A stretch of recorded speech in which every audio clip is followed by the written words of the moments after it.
Africa. It's been called the birthplace of humanity, the land where our ancestors took their first steps, yet only recently revealed as the home of a vast tropical civilization. Cities and kingdoms once spread across the continent, then vanished, leaving barely a trace. What happened to this great achievement? Professor Jared Diamond has set out to explore the great patterns of human history. It's a journey that has taken him from the jungles of New Guinea to the snow-capped peaks of Peru. His quest? To understand why one people, Europeans, have conquered so much of the world. Diamond argues that the roots of European triumph stretch back thousands of years and rest on the power of geography. Geography gave Europeans the most productive crops and animals on the planet, and these allowed them to develop guns, germs, and steel. Three great forces of conquest that have shaped human history.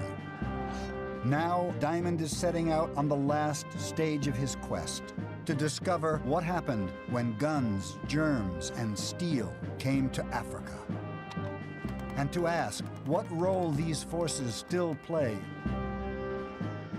But Diamond's journey will test much more than theories. It will also test the man himself.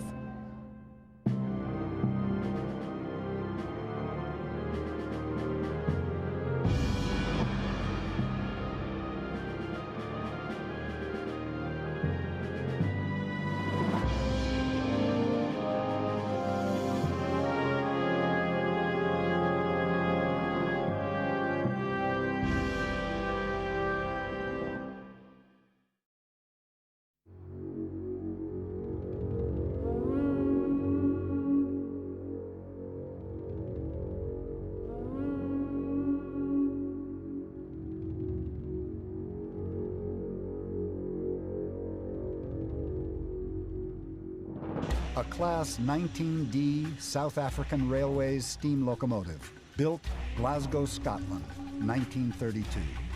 It is a testament to technology and human achievement. A tool built to carve a path across a continent. A lasting symbol of the triumph of European guns, germs, and steel.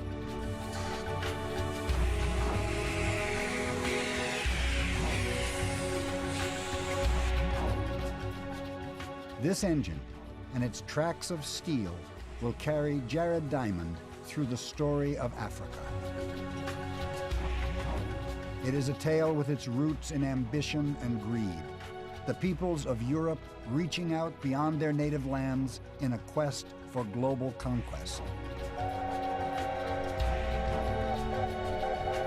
As Europeans expanded around the world, they conquered other people. They built railroads, they developed rich societies modeled on Europe. They had done this successfully in North America and South America and Australia.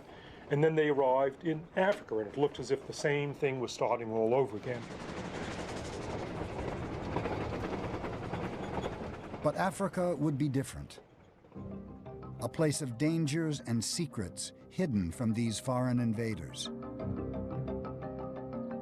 The first European settlers arrived in southern Africa in the mid-1600s. They landed here in the Cape of Good Hope at the southernmost tip of the continent.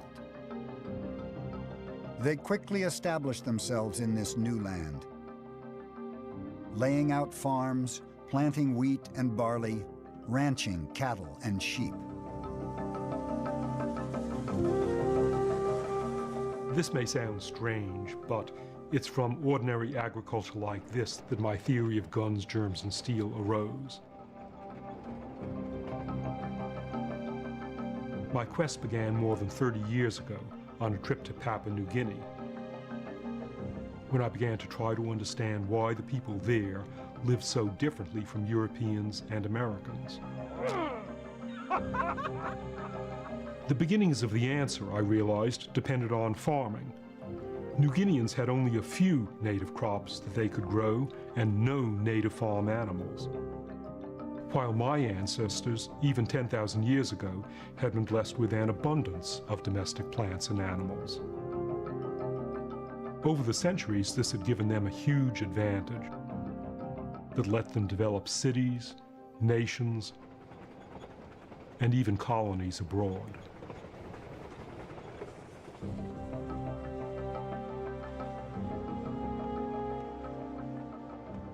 But southern Africa is 5,000 miles from Europe. How was it possible for the settlers to import European crops and animals to such a distant part of the world? As much as skill, it came down to good fortune. Geography had dealt the settlers an immensely lucky hand. They had stumbled across one of the few parts of the southern hemisphere that feels just like Europe. Because the Cape and Europe lie at a similar latitude or distance from the equator. And this means that the temperature and climate of these widely separated regions are almost exactly the same. The Europeans were able to establish prosperous farms and settlements, properties now owned by their descendants, people like Hempeth Dutoit. So your family has been here for centuries on this land. How do you feel about the land yourself then? Well, I've always loved the land since childhood days, and agriculture's been in our family for so many generations. Tell me about the history of this farm. Well, the land was occupied in 1683. I mean, that was only a couple of years after the first settlers came to the Cape. But settlers like the Dutoit knew that this was not an empty land. Even today, their farms turn up evidence of the Cape's original inhabitants, a people known as the Khoisan. Oh, this is interesting. This is from the Stone Age. Oh. Prior to the occupation of this land in 1683 by the settlers, this land was most probably occupied by Khoisan people. These were the tools they used to scrape the skins when they tanned the skins. Beautiful. And you can see how nicely it fits into your hand. Yeah. With the arrival of Europeans, these native peoples were driven from their land.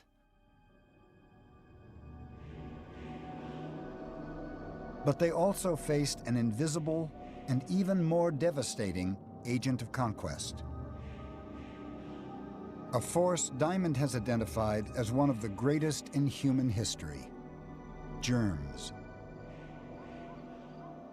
Realizing the importance of farming led me to the next big surprising discovery of guns, germs, and steel.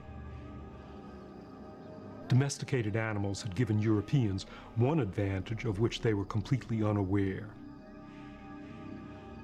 By living in close proximity to their livestock, they had become infected with viruses and germs of those animals, which evolved into diseases of humans. Through exposure over centuries, Europeans had developed some resistance to those diseases. But as Europeans spread around the world, they encountered peoples who didn't have that same resistance, and who then fell victim to devastating outbreaks of infection, especially of smallpox. In the Americas, millions of native people died from this one disease. And here in the Cape, it wrought the same havoc on the Khoisan peoples.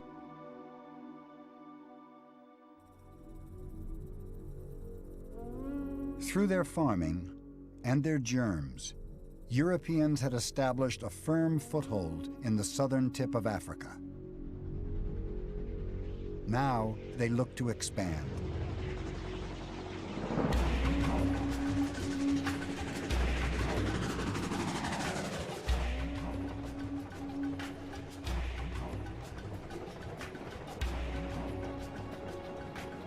In the 1830s, there was a burst of the pioneer spirit, such as had been seen in the European expansion across North America and Australia. This time it was Dutch settlers, and these pioneers moved into the interior like the pioneers moving across North America and Australia. Over the course of the 1830s, thousands of Dutch farmers, with their families and possessions loaded into wagons, left the Cape in search of new land to settle. They called themselves the Voortrekkers, and these pioneers all wielded another agent of European conquest: the gun. This is a muzzle-loading rifle, typical of a weapon that every Voortrekker would have had in his wagon. The Boers were particularly adept at using this weapon. They could reload it and fire from horseback. These muzzle-loading rifles are still much admired by the Voortrekkers' descendants. Every single man that was in good health had at least 2 or 3 of these particular rifles. In those days, it must have been the person's life, you know. Everything depended on that, you know. They hunted with them. Yes, he hunted they it with- protected themselves with them. It was part of him, you know. If you didn't handle a gun that day, there was something wrong with you. Yeah. Yes.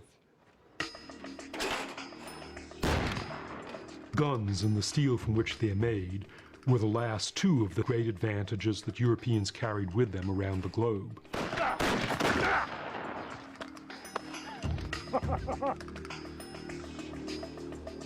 Guns are the result of thousands of years of complex technological developments, which began outside Europe, but which Europeans perfected. And that was all because of the head start that their farming had given them thousands of years previously. You know, the flintlock rifle, it was, you know, I shouldn't really say this, but it was nearly like as important as a cell phone is today. Yeah. You can't go without your cell phone. In those days, you couldn't go without your flintlock rifle. Fire.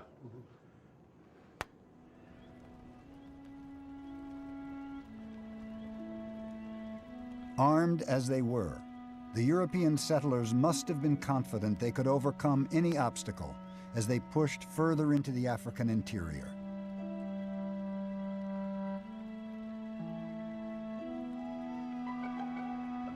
By February 17, 1838, the Voortrekkers had reached 800 miles inland from the Cape.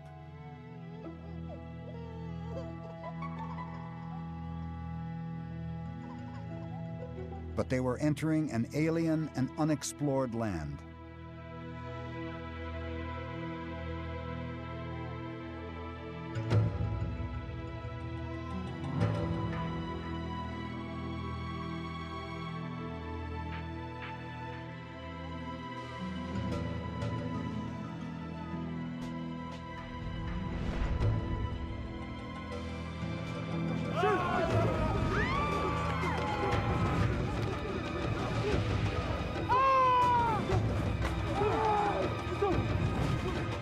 Suddenly, out of the darkness swept a native African army. Their victims barely had time to fire a single shot from their rifles before they were completely overwhelmed.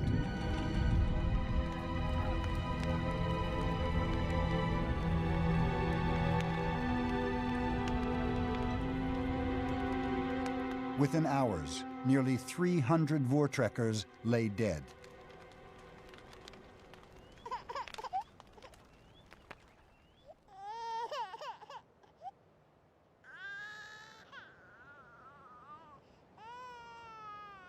Their enemy had struck without mercy.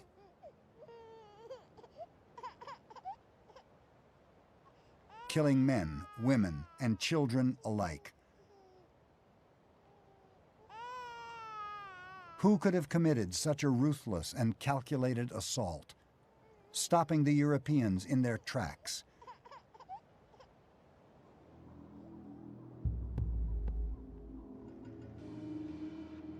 In fact, the Voortrekkers had trespassed across the border of a mighty African kingdom,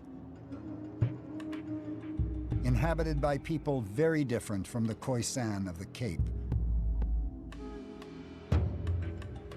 they had encountered the Zulus.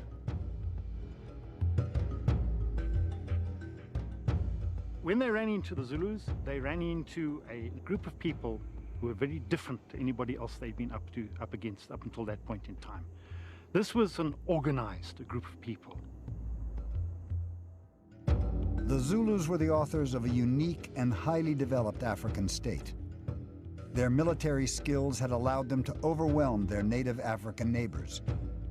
They held more than 30,000 square miles of land and had established a sophisticated economy and society.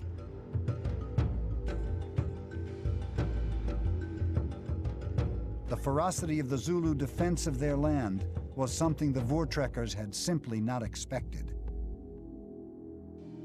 It was more than the Boers could handle. They were not prepared for the attack from the Zulus.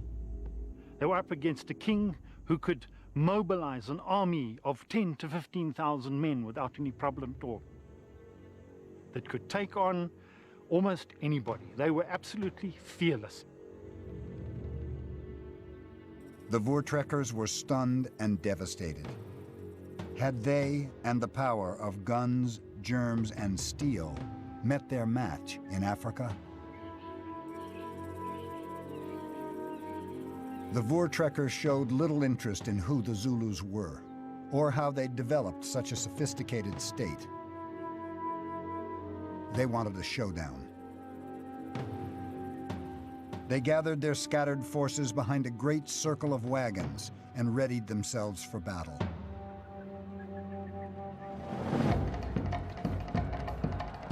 At dawn on the 16th of December, 1838, more than 10,000 Zulus stormed across the horizon, charging in to destroy the outnumbered settlers. But this time, the Europeans were able to use their technology to maximum effect. To increase the rate of fire from their muzzle-loading rifles, some would shoot while others would reload. So it was shoot, hand the gun over, take the next gun, fire, hand the gun over. So every 5 or 6 seconds you could fire a shot. See, that was the important thing.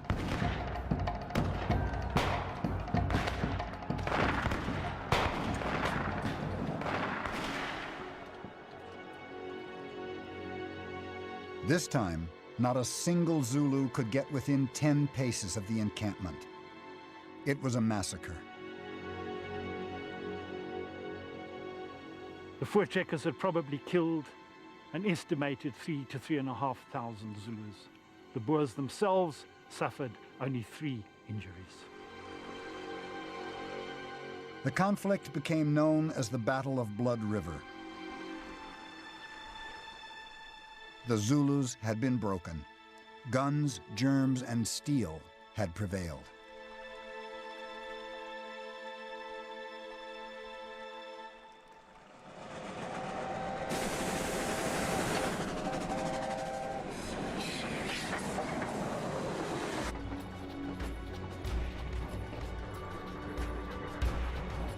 The victorious European settlers pushed on beyond Zulu lands, while new developments in their technology let them increase the pace of conquest.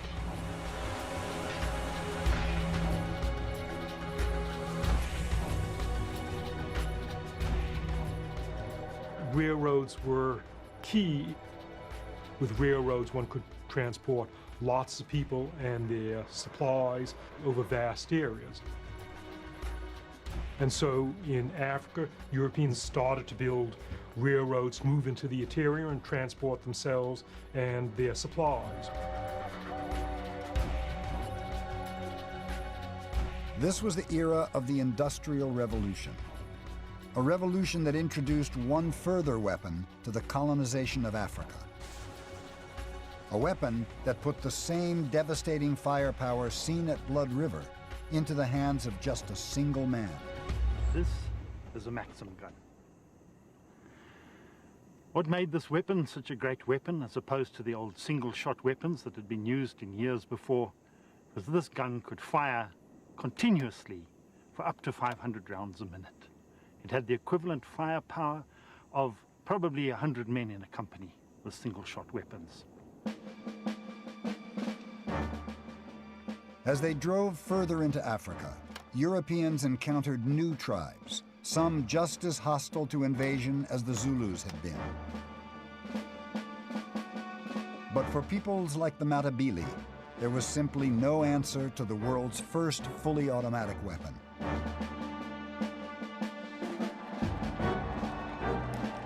The Matabele conflict of October 1893 lasted a matter of hours.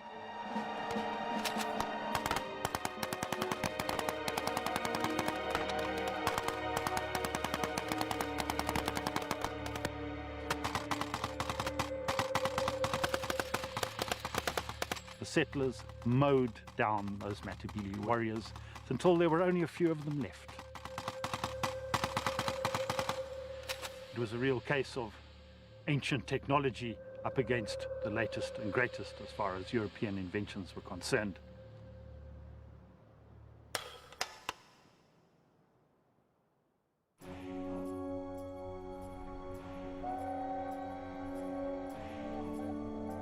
It seemed like the birth of a new age. Europeans carving a path into the interior of Africa, conquering tribe after tribe, settling where they pleased. Guns, germs, and steel triumphant. Except now, those settlers would find themselves facing an entirely new enemy, one that had once been their greatest ally: geography.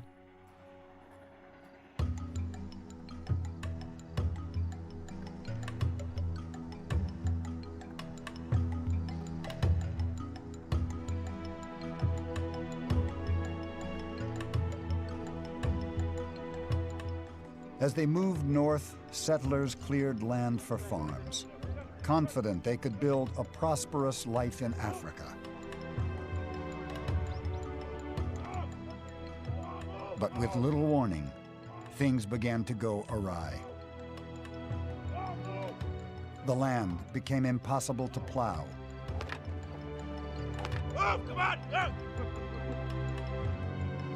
Their crops refused to grow. Their shoes fell apart in the mud.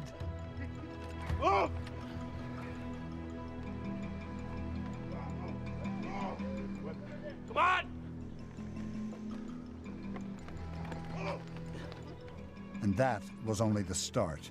Come on, man!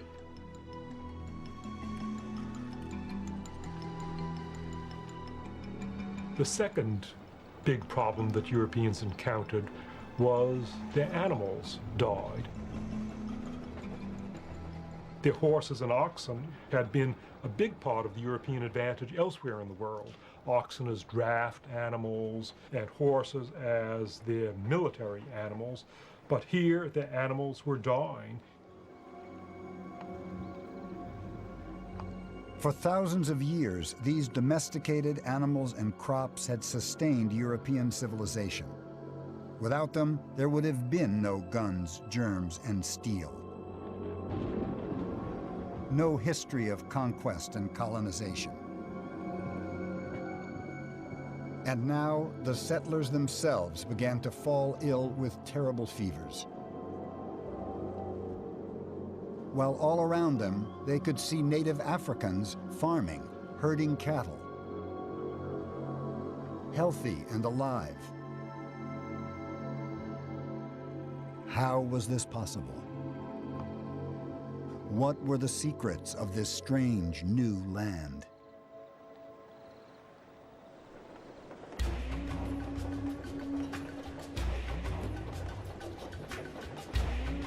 The ideas behind guns, germs, and steel all spring from an understanding of geography. And geography explains why Europeans were now failing.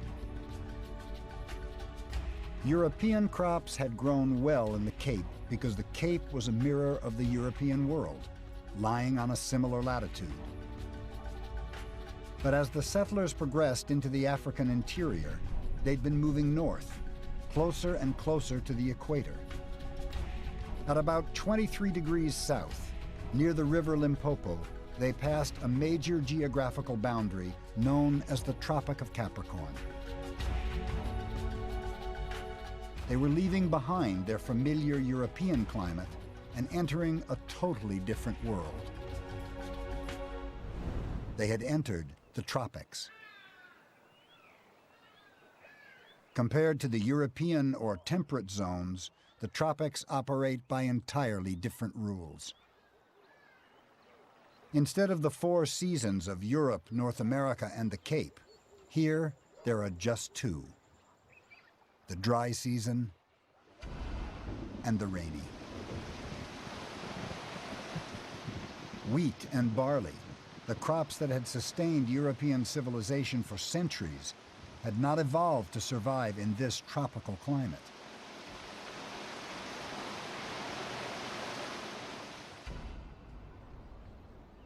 Yet the native Africans, the Zulus, the Matabele, all the tribes that the settlers had encountered, depended on agriculture just as much as the Europeans. How were they succeeding as the Europeans failed?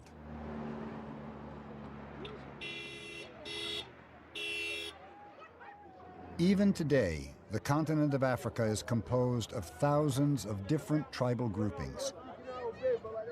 Each is subtly distinct from the next in custom and language.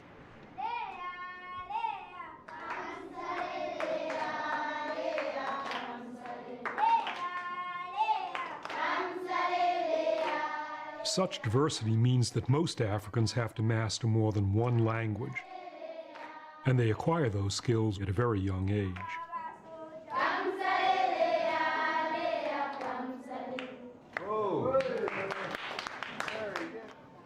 I would like to find out how many languages you speak. Who here knows how to speak Bemba? Aha! Does anybody else know how to understand or speak Lozi? You speak Lozi? Yes. Do you also speak Bemba? Yes. Is there another language that you speak also? Slovak. Slovak. That's 4 languages. That's good. Most Americans speak only one language.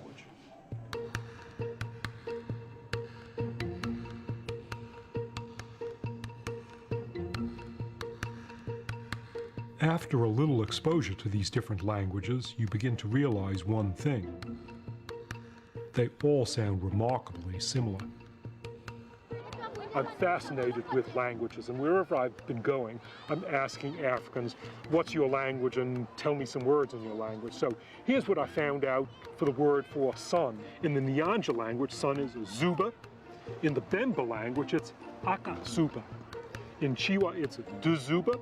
And in the Senga language, it's Zuba again. Or the word for water. In the Nyanja language, it's Manzi. And in Bemba, it's Amenshi. And in Chiwa, it's Manzi, similar to each other again. What do these linguistic similarities tell us? That there is a common root for most of the modern languages of tropical Africa. A single ancestral language spoken by a single group of people from which the many languages of today have descended.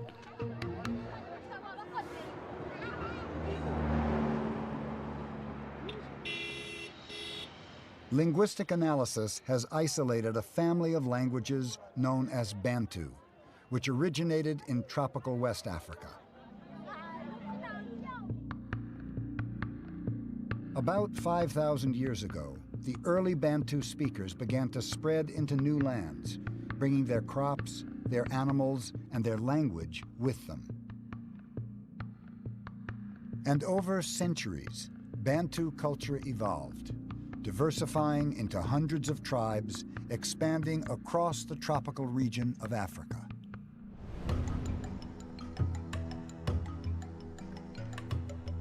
But the truth of this Pan-African civilization was suppressed for many years. Dr. Alex Skerman is trying to overturn the legacy of South Africa's racist past. She has been excavating an archaeological site on the banks of the Limpopo River.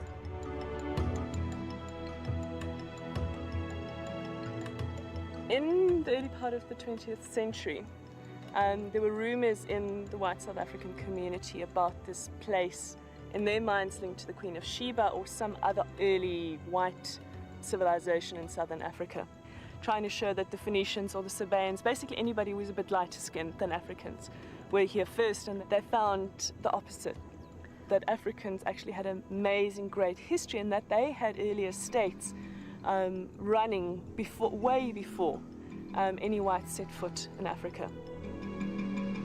This site, known as Mapungubwe, the place of the jackal, formed the heart of a kingdom similar to the earliest civilizations in Europe.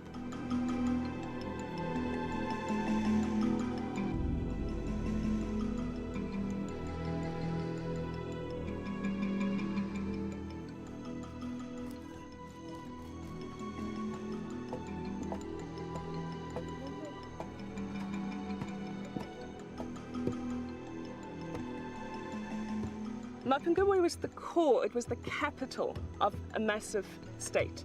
About 5,000 people living around this hill. But then you had several thousand other people living in the valley who produced the agricultural surplus to feed the city or town. They had cattle, they had sheep, they grew sorghum, millet, they worked iron.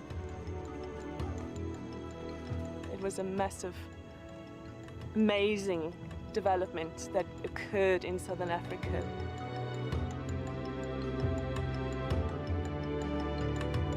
And this was not an isolated state. It formed part of a much larger economic network that had spread across southern Africa and beyond. These are Mapungubwe beads. They're gorgeous blue ones. These are glass beads that came down the Indian Ocean coast.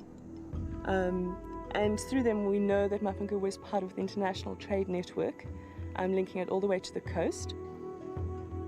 It's an incredible African accomplishment to set up such a complex trade network that links all the way into northern Botswana, bringing material from there and taking it all the way to the Indian Ocean coast.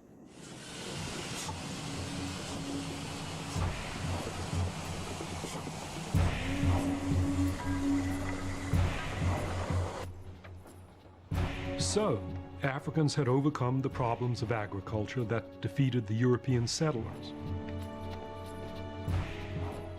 They had developed a unique tropical system of agriculture that had spread across the continent and become the foundation of complex societies, trading as far afield as India.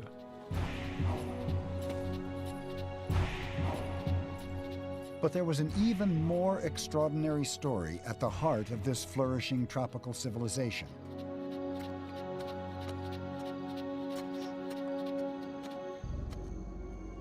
As soon as they entered the tropics, Europeans and their imported animals had fallen victim to terrible disease.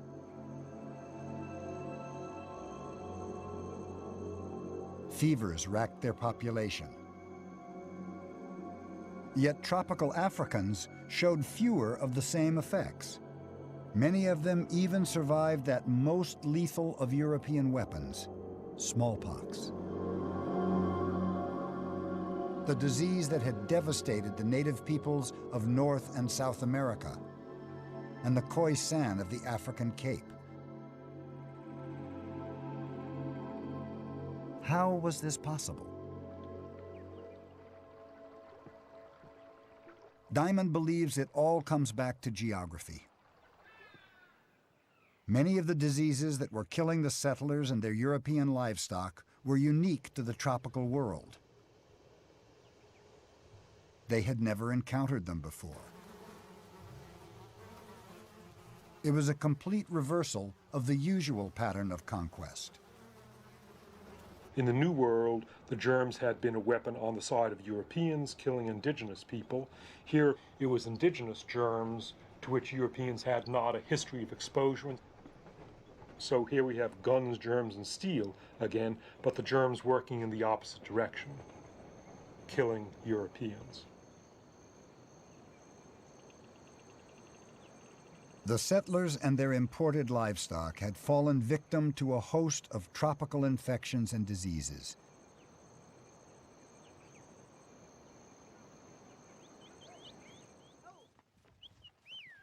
But African cattle, over thousands of years, had developed resistance to many of these tropical germs.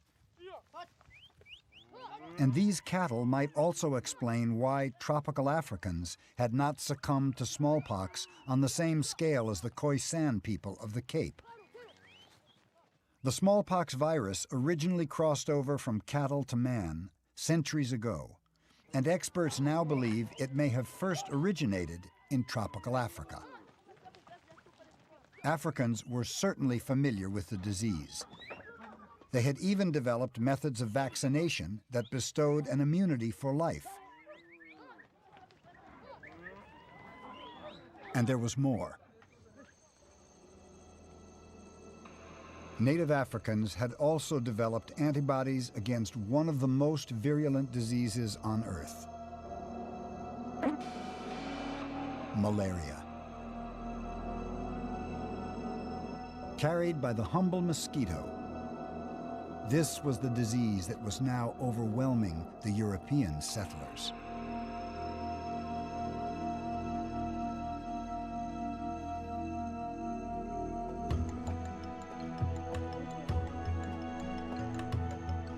But tropical Africans were combating malaria with more than just antibodies. Their entire civilization had evolved to help them avoid infection in the first place. They tended to settle in high or dry locations, away from the wet, humid areas where mosquitoes breed. And by living in relatively small communities, spread out over vast areas, Africans could limit the level of malaria transmission. It was an extraordinary achievement.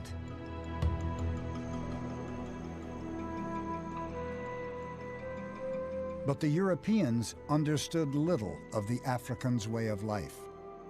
They built settlements by the rivers and lakes they used for water, in places infested by mosquitoes. Thousands died.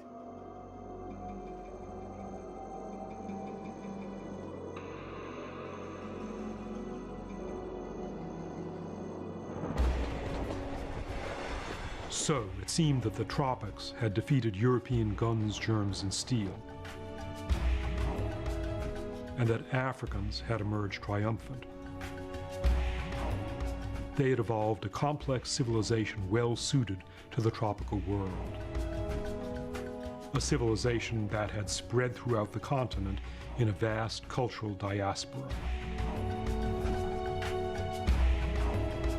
Was this the end of European guns, germs, and steel in Africa? What would the future hold for this mighty tropical civilization?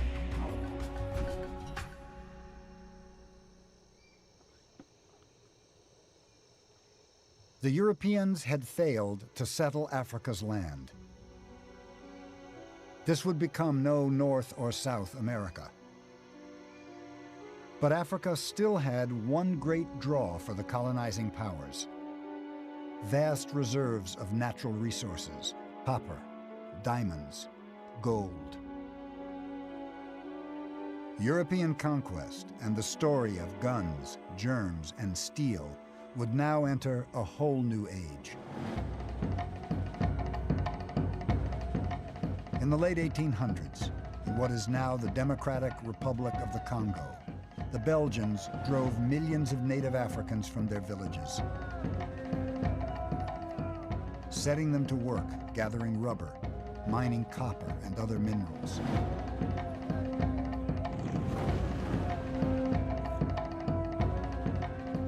Burning their homes behind them, reducing their 1,000-year-old tropical civilization to dust and ashes. Few were as brutal as the Belgians, but across the continent, millions of Africans were compelled to abandon a way of life perfectly adapted to the tropics, and to labor for Europeans. To ferry Africa's natural wealth back to Europe, the colonizers turned again to their technology, building ever greater railroads. After more than half a century and the labor of tens of thousands, tracks of shining steel reached all the way from the Cape into the very heart of the tropics.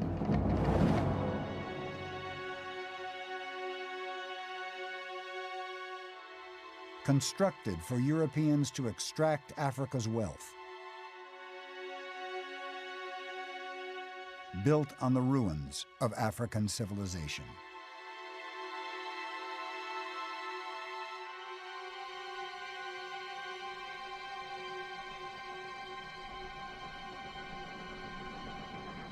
All this time, I've been uncovering the trail of guns, germs, and steel across Africa.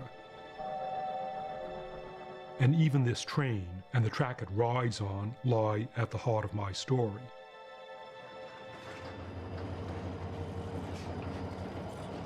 These tracks are still in use, still fulfilling their original purpose.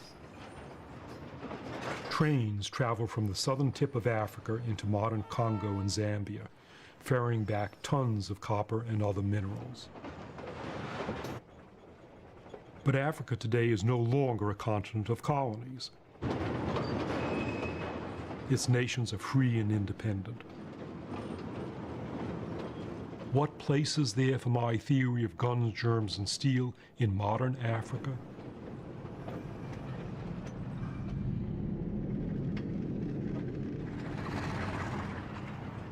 Ndola, northern Zambia, the end of the line for Jared Diamond. Civil war in the neighboring Congo makes it too dangerous to travel the last few miles of this track. But even here, the reality of modern Africa is clear. I'm now in the center of the African tropics, and I'm in Zambia, one of the poorest countries in Africa and really in the whole world. The average annual income here is a few $100s, and the average lifespan of a Zambian is 35 years, so I myself have now lived nearly 2 average Zambian lifetimes. What goes through my mind here is, what can history and geography and guns, germs, and steel tell us that would help us understand the plight of Zambia today?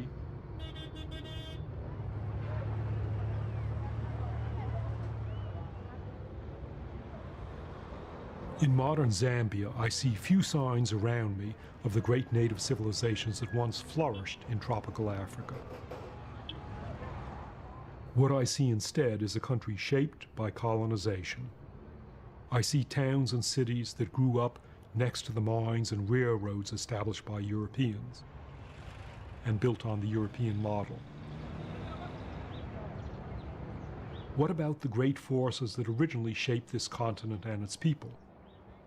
The forces behind its conquest by Europeans.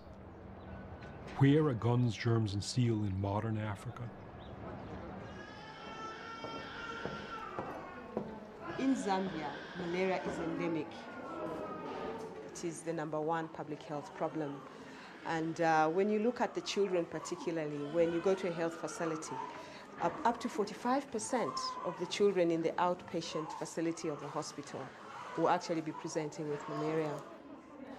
Germs, one of Diamond's great forces of history, are still shaping the story of modern Zambia. Not just the recent scourge of AIDS, but also that ancient tropical disease that defeated Europeans, malaria. Malaria is now the #1 killer of African children under 5 years old. This old register will just show you the picture of the number of deaths that could have occurred within the hospital. Most of them are children below 5 years. Yeah. 1 year, 6 months, 3 years, 5 months, 1 year. Most of them are really below 5 years. Tropical Africans once lived in settlements spread out over large areas, which minimized the spread of malaria. But now they're living in modern, high-density cities and towns, and the rate of infection has increased dramatically. the burden of germs is one of the greatest problems afflicting the country. Undoubtedly, malaria has a very big economic burden on us as a country. Because as you may be aware, if so many children would be suffering from malaria, if we just look at the children who are in this ward, these mothers would be working somewhere and being productive. Yeah. So that's one direct way in which we know productivity is being affected to a large extent. It's been estimated by eminent economists that the 1% negative growth each year in Africa over the last half a century can be attributed entirely to malaria. The immunities and antibodies that Africans had developed over thousands of years to protect them from malaria no longer provide sufficient protection. The strains of the disease are mutating, and standard drugs are becoming less effective. In the high malaria season, up to 7 children a day die in this hospital. You're used to this. I'm not. What does the scene make you feel about your work in Zambia? Exactly. To be frank with you, Gerard, I wouldn't say I'm used to this, because I don't think there's anyone who can be used to sickness and eventually death, especially of people that you love so very much and are a part of you. It is something that, in fact, I would say, because of the magnitude of the problem, one would wish to do everything they possibly could do.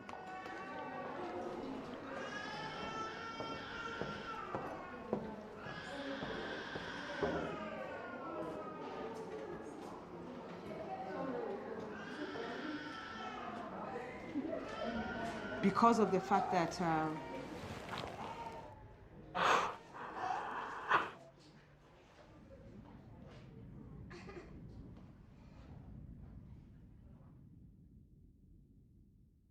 there's a difference between understanding something intellectually and experiencing it firsthand.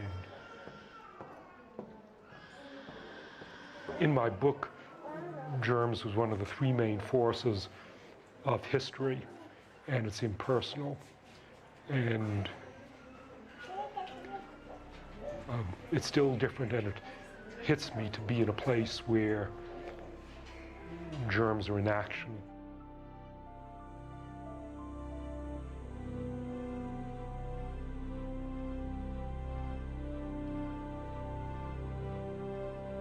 "30 years ago, I set out on a journey. A quest to understand the origins of inequality in our world.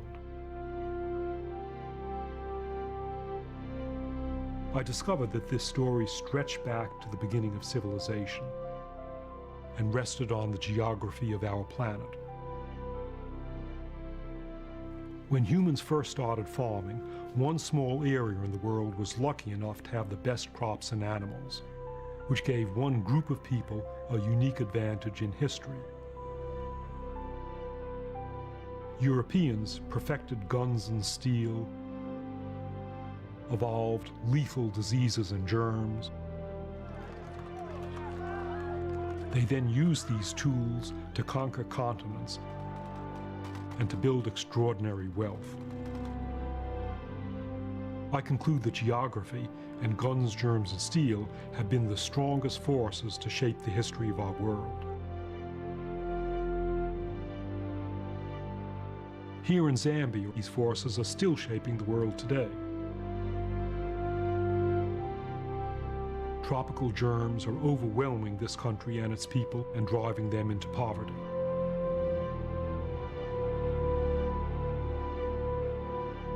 Does that mean that Zambia will always remain a victim of these great forces of history and geography? And that Africa is condemned to a future as poor as its present? Absolutely not. And I would say that the message is a hopeful one. It's not a deterministic, fatalistic one that says, forget about Africa and underdeveloped areas. It says there are specific reasons why different parts of the world ended up as they did. And with understanding of those reasons, we can use that knowledge to help the places that historically were at a disadvantage. Malaysia and Singapore are among the richest and most dynamic economies in the world. Like Africa, they are tropical countries with the same problems of geography and health, the same endemic malaria. But both transformed themselves by understanding their environment. 50 years ago, these countries realized the burden that geography and germs could be.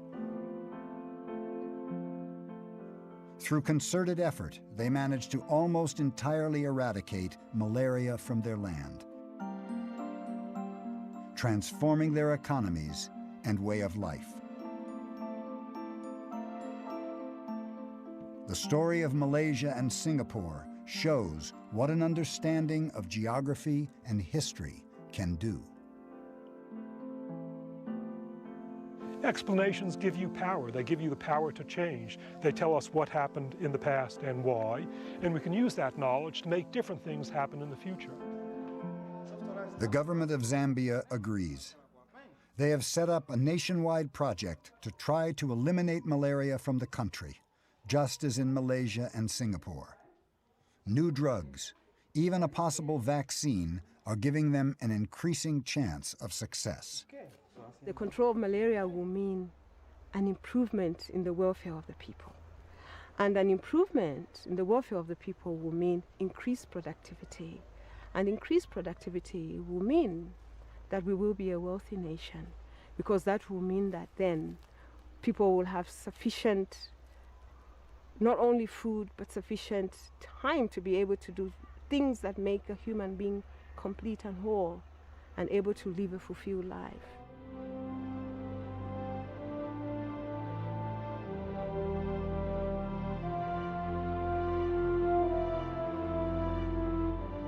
Jared Diamond's quest has been to understand the great forces of human history.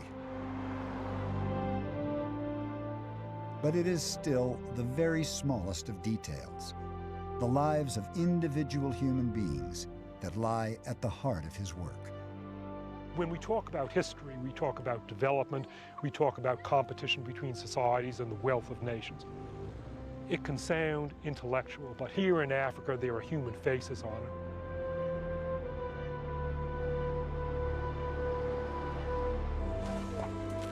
And for Diamond, even after 30 years of thought and inquiry, the questions behind guns, germs, and steel remain as important as they ever did. Why is our world divided between rich and poor? And how, perhaps, can we change it? I feel that whatever I work on for the rest of my life, I can never work on questions as fascinating as the questions of guns, germs, and steel, because they're the biggest questions of human history.